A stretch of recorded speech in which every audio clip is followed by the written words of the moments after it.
Cricket बघता की नाही? बघता? आजकाल वातावरण केवळ जाती जातीत नाही, धर्माधर्मात सुद्धा झालंय. मग साधा प्रश्न, जसप्रीत बुमराहनी जर विकेट घेतली पहिल्या बॉलला तर टाळ्या वाजवता का रडता? हसकाराव टाळ्या वाजवता, कुठं आपल्या जातीचा आहे तेव्हा.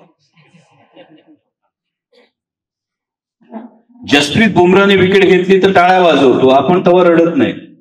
तो आपल्या जातीचं नाही म्हणून रडत नाही.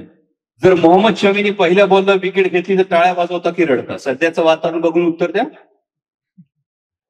पाकिस्तान बरोबरची मॅच सुरू आहे, विचार करा. चॅम्पियन्स करंडक आता येतोय, चॅम्पियन्स ट्रॉफी येते, चॅम्पियन्स ट्रॉफीची फायनल सुरू आहे.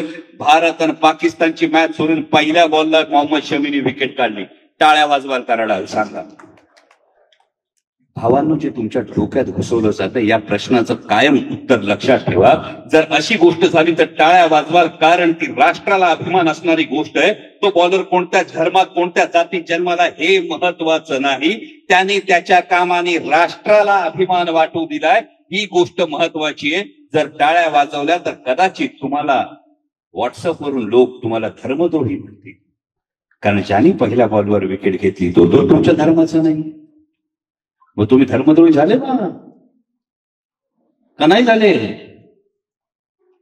सध्याच्या वातावरणामध्ये फक्त आडनावावरून जर लेबल लावत असाल तर तुम्ही धर्मद्रोही झालात. पण तुमचा मूळ विचार जर टाळ्या वाजवण्याचा आहे तर तुम्हाला राष्ट्रहिताशी कॉम्प्रोमाइज मंजूर नाही.